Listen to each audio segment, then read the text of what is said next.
to Drunk Alvin. Today I'm going to go over the rules, and I'm going to explain what happened earlier. I did an entire episode of Drunk Alvin, took 6 shots and a mixed drink, and the camera recorded 13 seconds of it. Basically me saying, welcome to Drunk Alvin. So, you guys are going to get an entirely drunker version, unless the camera doesn't record it, in which case I might have to do this a completely different time. Because I'm not doing 12 shots. Probably only doing 4 shots, because one of those shots that I did 3 times. Anyway, as you can tell by this cup, I made myself a mixed drink. But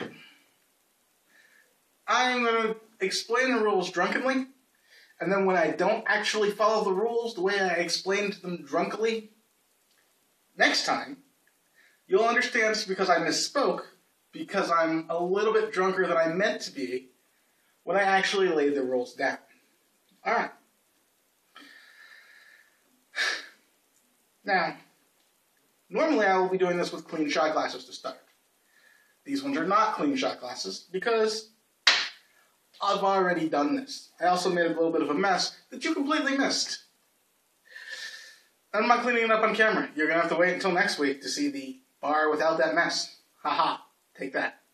Alright, well, first thing I do in Drunk Alvin is I take the first set of drinks. First set of drinks today. First drink is going to be Shellback Spiced Rum. It's an 80 proof rum that I've now had a couple of times. I'd only had once before I just took a shot of it. And it will be going in what would have been a clear shot glass. Not one of the interesting shot glasses because, well, it's just a rum. It's darker. The shot glass is still a little foggy from the other stuff I put in it. But you can see it's not, even in the bottle here, you can see it's not quite as dark. No, maybe you can't. I'm under a blue light. I'm not under an actual fluorescent or anything like that. I might actually have to change the lighting in here, but that'll be for another time. Yeah. Anyway, one there. Next shot I'm doing, because I have a Kentucky shot glass, so got the shotgun going through it. Wild Turkey 81. Wild Turkey is supposed to be 101 proof. This 81 shit, whatever. Wild Turkey 81, it doesn't taste too bad. Yeah, it doesn't taste much different than the 101. It just doesn't have quite the burn, quite the kick. But this is going to be interesting because the white foamy stuff is alcoholic whipped cream that's flat.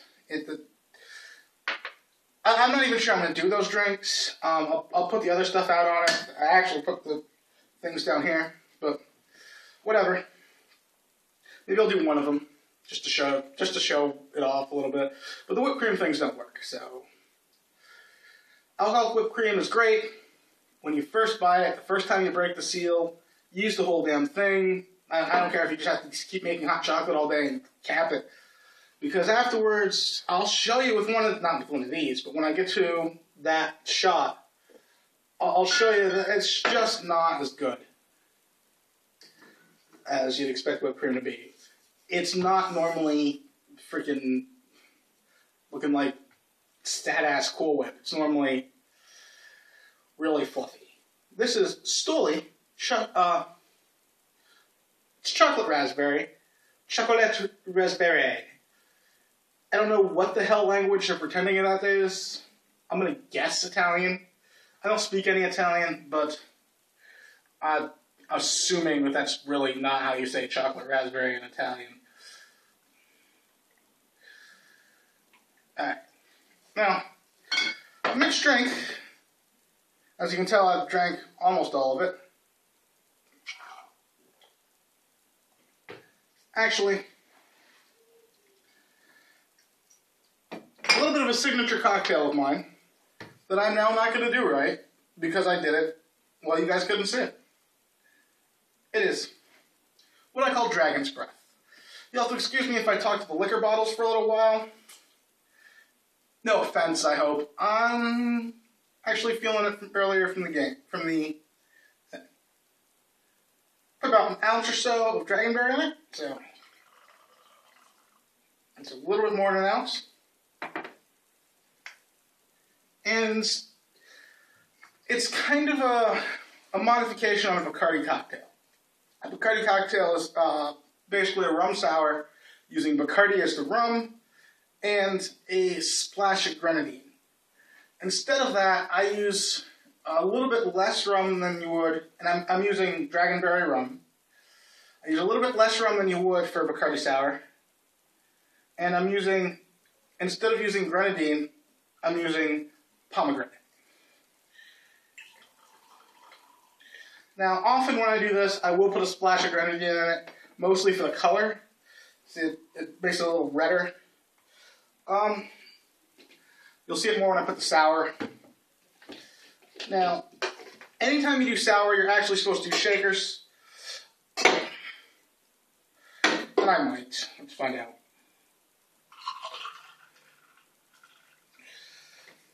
Because a lot of the ice is melted from the last drink. It doesn't look quite right. Color is good, though. That's, you know what? I have grenadine. I'll put a splash of grenadine in it. Again, it's a blue light, so it makes the color kind of, it bounces the color off pretty nicely, doesn't it? Alright, so normally, of course, I'd be rinsing, you know, you'd want this rinsed out if you were going to make another mixed drink. But the only thing I've used this for is this drink before my phone decided not to make this recording.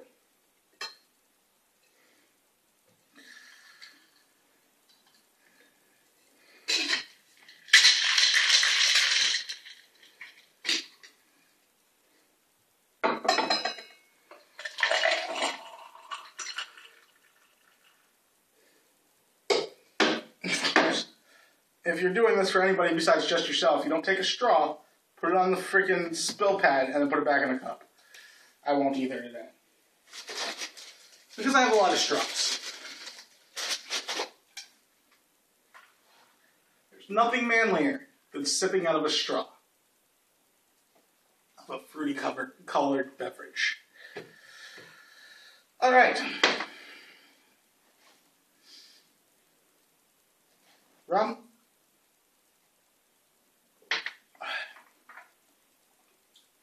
Wild Turkey Kentucky Bourbon out of the bourbon shot glass. Freaking. You gotta love bourbon. Not really have to. It's in the Constitution. You haven't read it. Look it up. Alright. And this is the Stoli, which is pretending to be Italian. So let's find out. Maybe it is Italian.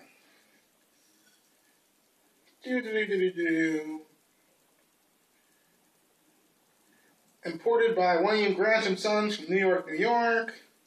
Imported from where? National flavors of sweet. National of what? No, some sort of drink mix of something I don't actually want to try. Hey, they suggest I use pomegranate. Yeah, it doesn't tell me where it's imported from, so, you know, it says it's imported into New York, so let's assume it's imported from Boston. Yeah. Whenever they don't tell you something, it's because they don't want you to know. Still though, tasty.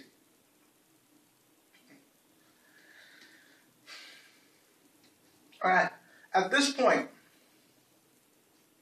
in future ones, I will have a new topic. Today's topic is simply, before I have actually done those liquors, normally I'll take it out my notebook. And I've been like, hey, today's topic is rules of drunk Alvin. Alright, notebook will go back in here with all my notes on it, because I never use notes. Anyway, rules of drunk Alvin, right.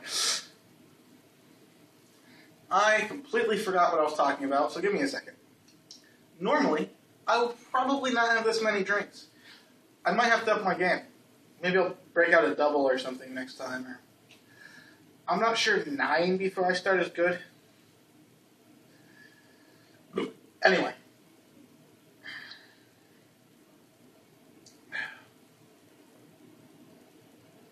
Rules of Drunk Alvin. Well, normally by this point I'll have another topic. The first thing I'll do is I'll break out the topic.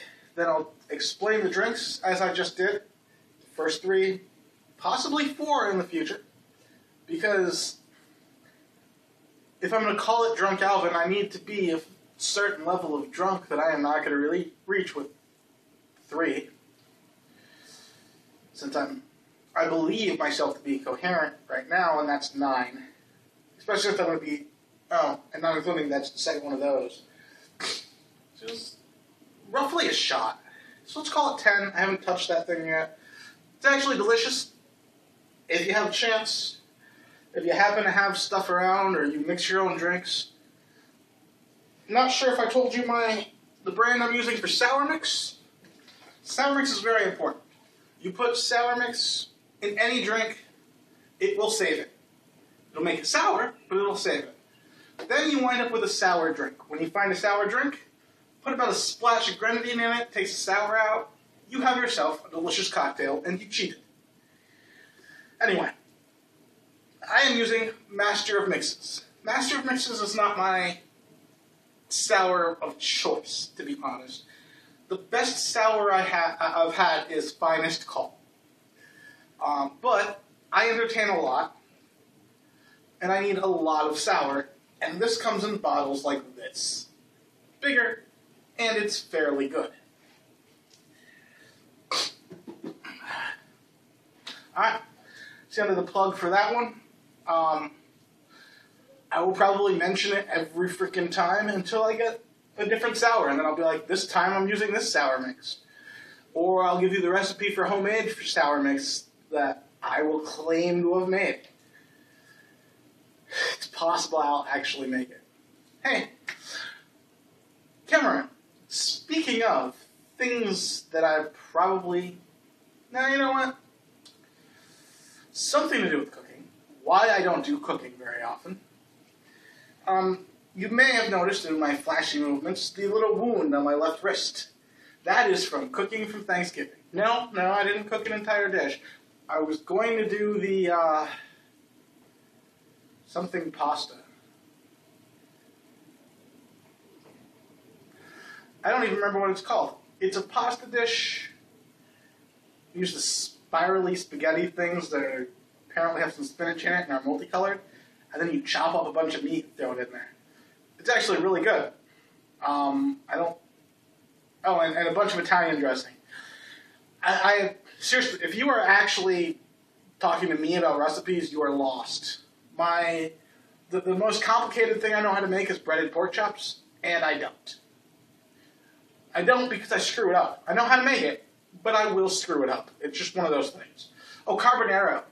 I actually have a really good carbonara recipe that I didn't write and can actually not screw up. I'm sure I could screw it up. Mostly in the browning of the bacon.